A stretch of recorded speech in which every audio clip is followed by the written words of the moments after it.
Osborne, I'm gonna hit unmute on you here.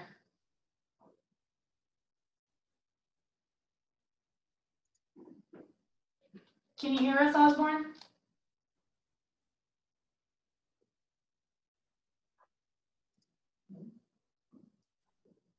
Maybe not.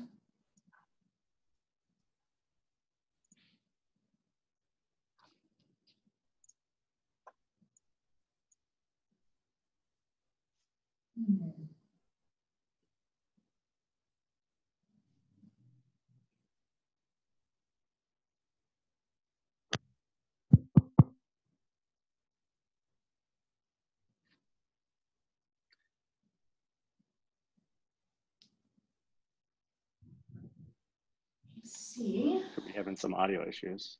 I think so. Hi, Osborne. Are you able to hear us? Yes, I can hear you. Can you hear me? There we go. Oh. All right, we can hear you now too. Wonderful. All right. Well, hi, Osborne. Thank you so much for taking the time today to chat with us a little bit. I know you're busy, and we really appreciate it. I'll just give some quick introductions here. My name is Amanda, and I'm a product manager over at HomeSpotter.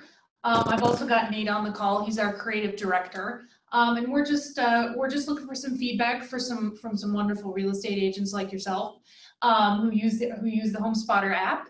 And so we've just reached out, and we really appreciate you taking a little bit of time today to chat with us. So why don't you tell us just a little bit about yourself? How did you get into real estate? What do you like to do in your free time?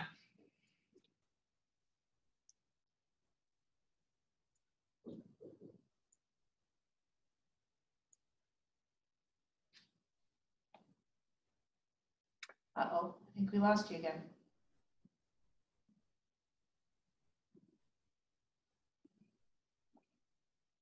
I'm not sure if you're talking, but we're unable to hear you, Osborne.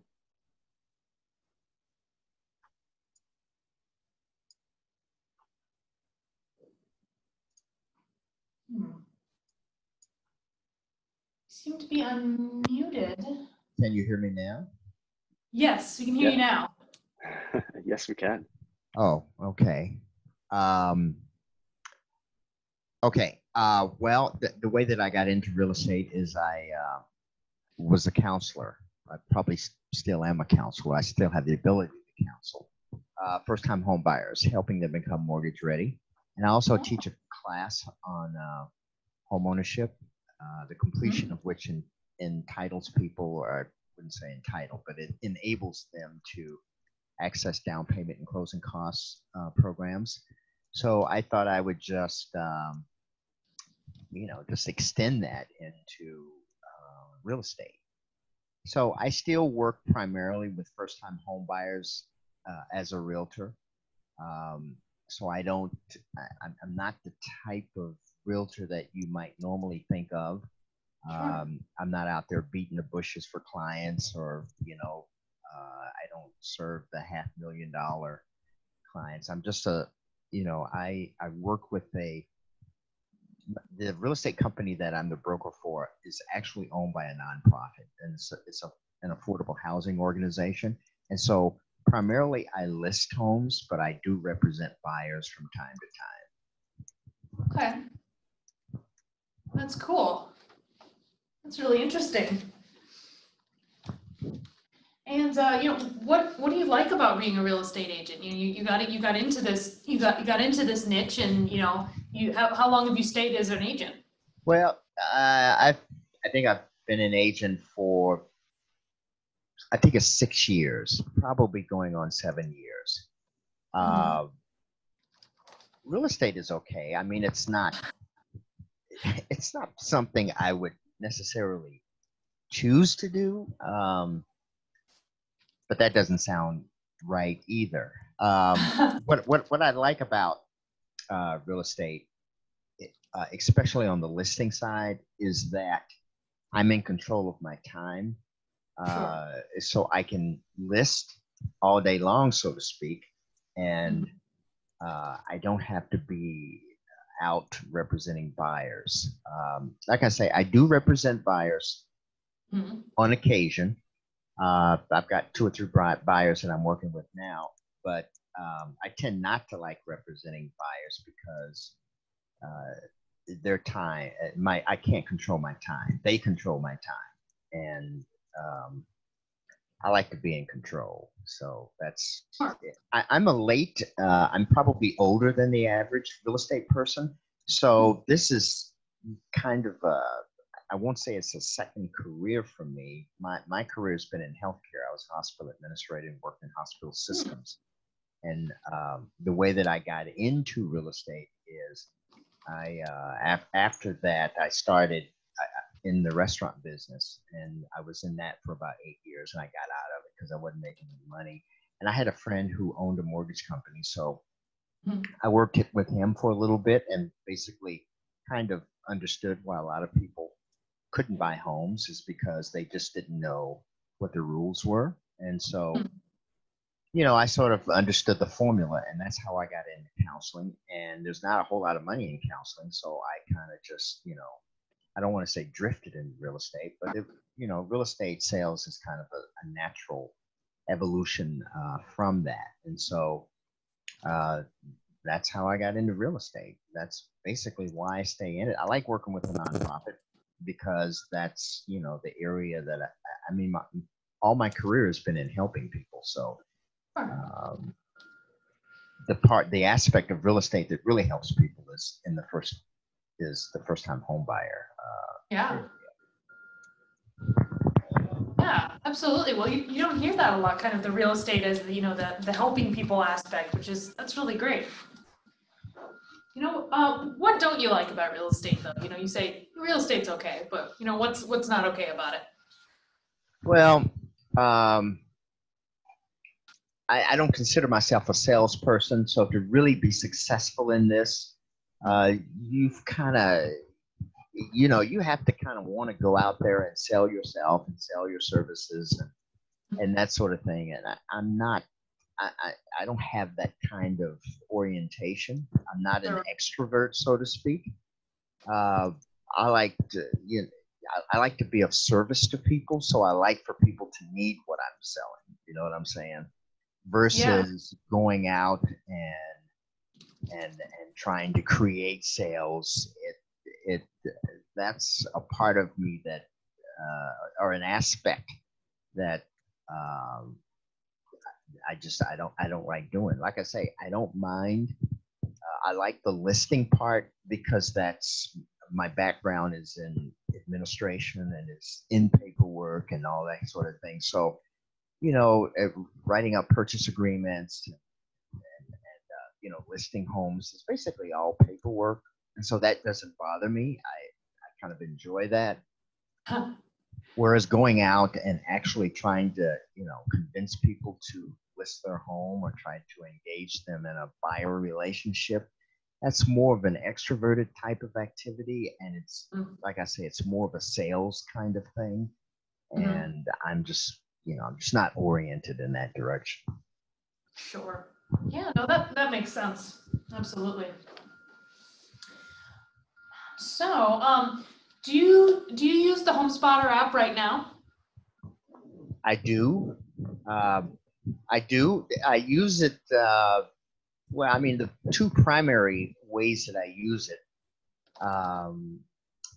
if I'm representing a buyer and I'm not in my office or at my desk, the HomeSpotter is pretty good in terms of scheduling showings. I can do that on the spot. I can do it fairly quickly, even if I'm out showing a house, and somebody, the person I'm representing, if some, on the way to the actual showing, sometimes they may, see another house that they might be interested in. So HomeSpotter for me is good in terms of, doing things on the spot. I don't have to be in my office, so I can look up a house if I'm out in the neighborhood, and see a house that may be up for sale, or something like that. I can just research it on the fly. If I want to see it, I can schedule something in showing time, and I don't necessarily have to go back to my office. So that's one way I use it. The other way I use it is with listings, and what will happen is, every now and then, an agent will send me an email, or a message rather, via Mhm. the HomeSpotter app, and so I'm able to, get back to them fairly quickly.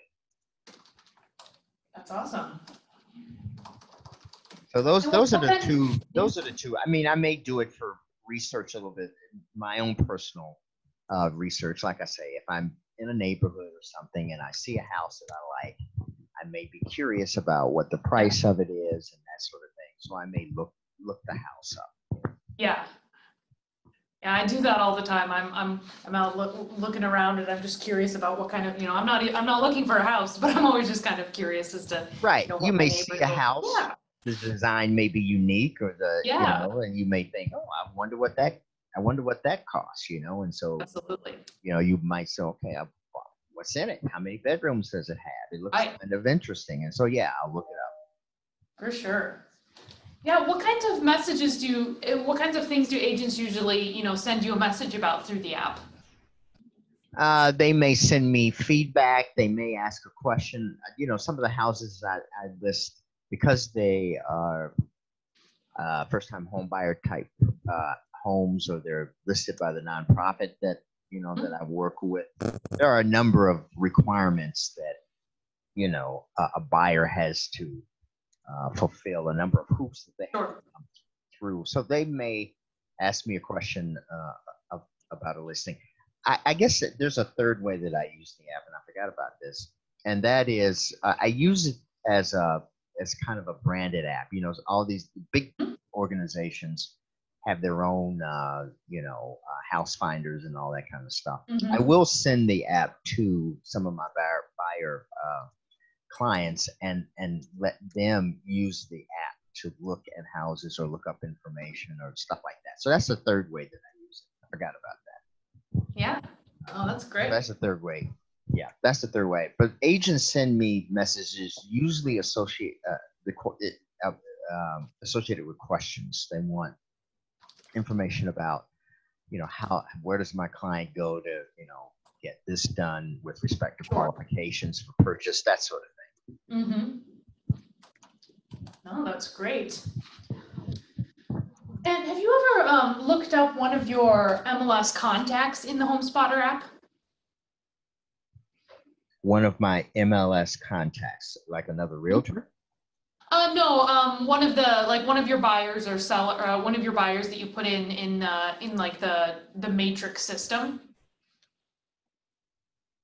No, I don't. Do you usually put your buyers into the matrix system, or do you put them elsewhere? Where do you usually keep track of them, I guess, would be my question. What do I use to keep track of them? Just ordinary email, basically. Yeah. Okay. I don't. I don't put them. I don't put them in the matrix. I probably should. I mean, if I'm doing an auto email or something like that, they'll get into the matrix system. Okay. But that's the only way that any of my real estate contacts get input into the matrix system. I don't use a dedicated real estate contact. I probably should, but I don't. Oh, no, that's great feedback. Yeah. I get, let me look here. So when you are, when you need to, when you need to access information about one of your buyers or sellers, is that information just in your email then, or do you kind of keep them in your email and your phone book? You said you don't really have a dedicated CRM, so is that just kind of kept in your phone and in your personal contact information then? Yep, that's correct. Makes sense. And so then you just kind of add them, you kind of add them on the fly as you meet people or you're introduced to others. Right. The two primary places would be email and just my phone contacts. Sure. Absolutely.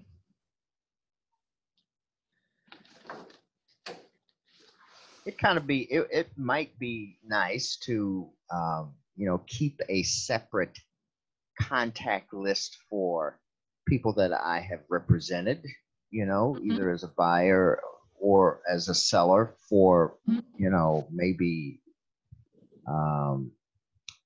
the future. But I think I have found, I may have tried to use contact as part of a CRM, and I just found it more cumbersome. It was just an extra thing that I had to get into. You know what I'm saying? Yeah.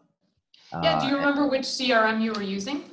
Oh, I've tried probably a good 2 or 3. I can't even remember the names. There's one that's called, hold on, on my phone here. There was one that I was using. Here, let me see.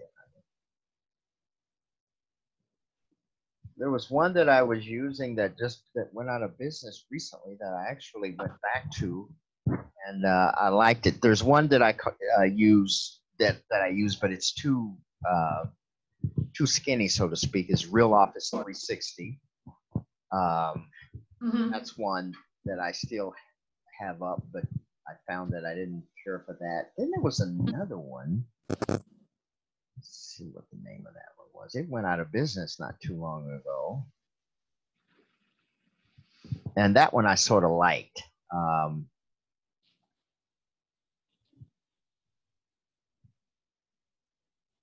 Yeah, but you were saying it's still a lot of work to kind of keep them, merged into maybe 2 different systems while you're on the go, maybe, or. Right. Yeah. I don't like being out of. I don't like having to do multiple contacts. Okay, the one that went out of business that I used that I actually kind of liked is Recio, but that's out of business. And let's see if are there other ones. There's another one that I think that I used contextually. Is that? Oh yeah. That sounds familiar. Yeah, I used that for a while, and I didn't like it after a while. Like I say, I had to go outside of my main contact of email and telephone. I just didn't. I didn't. For some reason, I didn't like it. Whether probably contextually is a little bit to get set up for sure. You gotta move a lot of things around to get everything all. There's a lot of moving pieces there. Definitely. Sure. And so, you said you maybe set up a few contacts in Matrix, just to get maybe those auto emails. Then you don't, do you ever need to access those, do you ever need to access those Matrix contacts while you're on the go? Or is it, you've got all the information just in your email and phone? I have all the information in my, either my phone directory or, or my email. Usually, I guess I would say my contact, my phone directory on my phone. Exactly. Well, I don't communicate with people via Matrix. No. And the only way a real estate contact gets into Matrix is if I put them there, and the only reason I would put them there is because I'm sending an auto email, to them. Yeah. That's the only way. Like I say, I don't use a real estate dedicated contact system. I just haven't found it to be that convenient for me.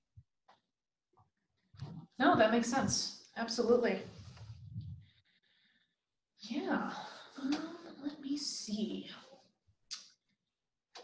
What else do I have here? And then you said that you occasionally will, you'll send your branded app, to your buyers. Well, the branded app that I send, the app that I use is HomeSpotter. Is HomeSpotter, of course. Yeah, wonderful. I will send that to them. Yep.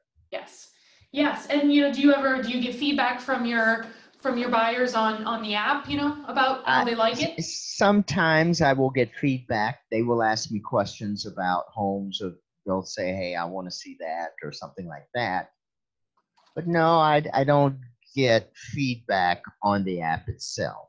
No. Sure. And you know, what I'm finding is that even in sending the app to them, and I always tell them that, you know, you have access to the latest information and the information that I have. I mean, you can find, you know, home just as easily as I can. I still find that they don't necessarily use the app. They will use their own sources of information, like, Sure. you know, Zillow or some of these other things. They have the app through me, but they don't necessarily use it. Now, I haven't quizzed them. I had one client that when I sent the app to her, she did actually send me a number of properties through the app, but it's not the only source, you know, that they use. And I guess, to be honest with you, I'm not sure that, you know, the people that I send the app to, I'm not sure that they're using it all. I think they probably just use their own sources, what they're used to. Mm-hmm. Absolutely. Yeah, no, Zillow is definitely a big hurdle to overcome, you know, when users are used to that, you know, just going on and seeing what Zillow has up for sale or whatever. Definitely. Awesome. Well, Nate, I know that Nate's been pretty quiet. He's just listening and pulling everything in. Did you have any particular things to add or dig into a little bit? There's Yeah. one thing that I would like for the app to do. Sure. And maybe it does it, and I just haven't figured out how it does it. But when people send me emails through the app, you know, if I'm not looking at the app every day, I won't see the email. And so it would be nice if somebody is when they want to send me an email through the app kind of transferred that to, you know, to my email. You know what I'm saying? Email by emails, you mean like the in-app messages? Message, yeah, the in-app message. I'm sorry, Sure. yeah, the in-app message. I may not see Sure. that message for a couple of days, particularly if I'm not, you know, if I'm not a heavy user of this app, I won't see, you know, I won't see it.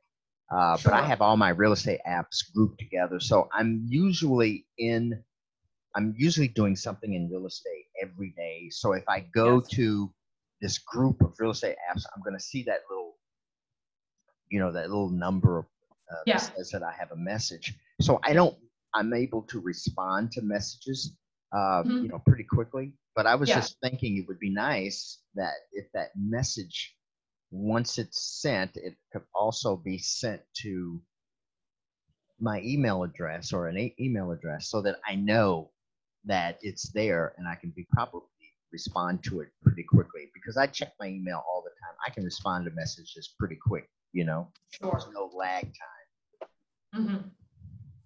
Absolutely. Yes. Sure. Yeah. No, I will definitely write that down. Thank you. Cool.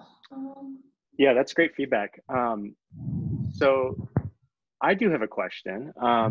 For some of your past clients, do you typically stay in touch with them? Do you have some sort of cadence in terms of when you like to reach out to them, just to kind of see if they are thinking about, you know, selling or moving, or kind of keeping up to date with them? Do you have a sort of a process around that? No, I don't. That's a good answer. Nope. Yeah, that's totally I fine. don't, and That's it. And like I say, the reason why, although I am starting to think about it a little more, I guess the reason that I don't have that is because, like I say, I don't consider myself a real realtor in the sense that some of these other people do. So I don't necessarily, you know, I don't send my clients birthday cards or, you know, periodically I don't check in with them. It's like, okay, fine. If I represent you as a buyer, the deal is done. I'm gone. Okay. I'm on to the next one. And so I don't do that social, marketing or interaction. And only recently have I thought that maybe I may want to do this, because these people have friends and they do, like I said, I like to list, you know what I'm saying? I don't necessarily like representing buyers. I like to list, and I have an organization that sends me that I list for, you know what I'm saying? So I may list, I mean, I'm not terribly busy. In a month I may list 2 or 3 houses and I may have a couple of buyers, you know what I'm saying? So I've worked by myself. I don't have staff or any of that sort of thing. So I don't really want, 10 listings and 10 buyers because that's a lot of work. I do other things in addition to real estate. This real estate for me is what I don't even do it full time. I'm probably, although I'm in the office every day, it's one of these things where, if you've got 2 listings and 1 buyer, it stretches to full time. But I'm starting to compartmentalize my real estate functions such that I don't let it take up my whole day or my whole week simply because there are other things that I want to get into and other things I want to do. Yeah, that makes a lot of sense. So most of your clients or the listings that you list every month are typically new clients. You've never met them before. And that's kind of... and it's one client. It's one client. Right. Like I say, I partner with a nonprofit, and what they do is they buy homes, they rehab them or, new construction, and then I list the homes for them. I'm the only person that they do that with. So I have a client with an exclusive relationship. I do all their listings, and it's a land trust. So it's a different kind of property. They sell the properties, they maintain ownership of the land, so the lease agreements, and it's a whole program. So I will, get listings from people who are, who have been participating in their program for years. I may resell their home. I may get some of their clients who want to buy homes because they have a different kind of a program. So I may work with those buyers. So you can see why I'm not out beating the bushes, so to speak. I mean, I would like to have a few more buyers because if I develop, private buyers, I get more money, whereas if I use their buyers, my commissions are somewhat limited. They're a little bit depressed. So yeah, I would like to have a few more private buyers. But like I say, if there are other things I want to keep I don't want a big real estate practice. You know what I'm saying? I want to keep it. I want to keep it small so that I can do other things. Absolutely. That makes a lot of sense. I mean, real estate for me truly is a side gig. It's not the main thing. Sure. Absolutely. So I do have one other question about, you had talked a little bit about keeping your contacts in your phone and, whether they're in your address book or they're on email. Would you ever see a scenario where it might be helpful for you to potentially sync your contacts into the HomeSpotter app so you could easily kind of retrieve any of the contact information? Or do you see that as being similar to your other experiences where it's too much work? Well, I'm not. Does HomeSpotter have that feature? I'm not aware of it.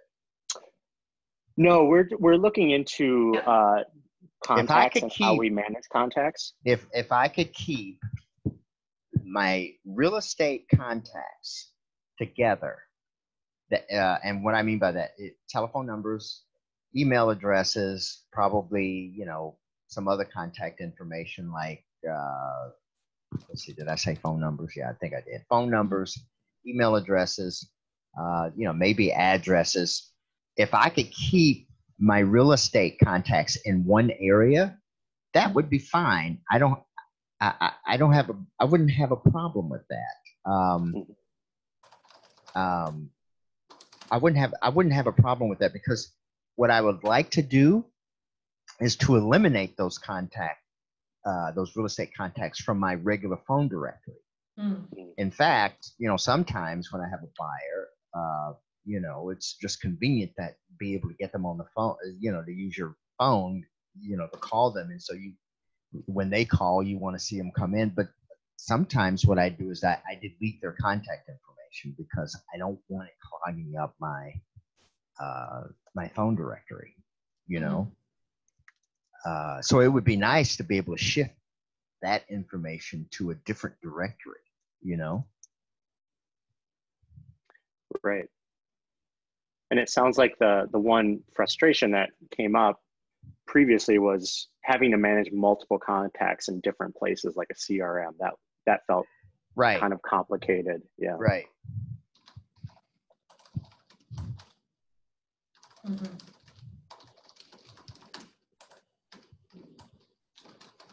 Of course, the ultimate would be is if I would be able to have my own a different telephone number that could be assigned to HomeSpotter, and I could do everything real estate through the app, so to speak. Even it's even a small CRM type thing, but you're talking 2 lines on a phone, and I don't know how that works, Yeah. But I think it would be nice to have one area where I could put, now all my real estate contacts, they're not necessarily limited to just buyers and sellers. There are other realtors.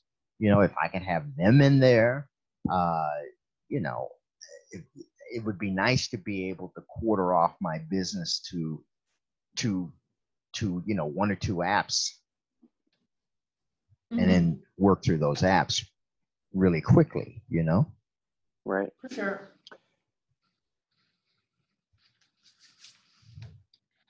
Cool. Well, now you all don't have you don't have a website, right? I mean, everything is done through the app on the phone. I don't think I've ever decided to go to homespotter.com or something. Do you have that? No, we don't. No, it's all mobile. Yeah, I didn't think so. Everything is on the app. Yep. Agents on the go. Yep. Well, that's fine. That's fine. Absolutely. Yeah. Cool. Well, did you have any questions for us? Any feedback? You gave us some great feedback for the app. Anything else like that? No, I don't think so. It's nice to be able to, to look up a home, and if you want to, schedule a showing on the spot. That integration with showing time is good. I like that. That's good. Great. That's good to hear. That is awesome. And cool. Being able to message agents is good too. I don't know how many agents use HomeSpotter. Like I say, I get very few messages from agents on HomeSpotter, but then again, it's not like I'm communicating with 15 different realtors in the same month. Usually, depending on if I have a house that I'm listing, I have correspondence with that realtor. But once the house is either sold or purchased, that's it. Rarely do I ever encounter the same real estate agent again. Sometimes it happens, but not a lot. Yeah. Yeah, that's really great. Yeah, I not honestly like didn't they know become my lifelong friends. That doesn't happen. Hey, you never know. It can happen. No. Yeah, I honestly didn't know that so many agents were using the messaging feature with each other. So that's really great to hear. That's awesome. Oh, you didn't know that? So it must not be used very often. Well, we think about it usually as a tool for agents to talk to consumers, and of course, we know that agents, can use it to talk to other agents, but I didn't know that they did it. I don't hear of as many use cases, so it's just fun to hear of a use case in the wild, as we call it. I get a message from an agent. Sometimes it's agents that I don't have a business relationship with. They're just asking a question about a property that I may have listed, so I don't know them. So yeah, Really cool. I use it. Other agents use it. It's probably not used a lot, but yeah, it's useful. Awesome.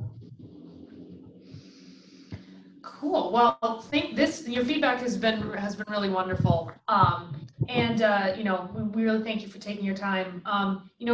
If we've ever got some other questions, we want to reach out to agents. Could we reach out to you in the future? Yep, that's fine. Wonderful. Thank you so much. Cool. Well, thank you so much for taking the time again. And we're kind of working on a project right now, and we'll let you know. You'll be the first to hear about it when it comes out in the HomeSpotter app, since you were so wonderful in sharing your time today. So yeah, we'll let me be a touch. test person. I like that.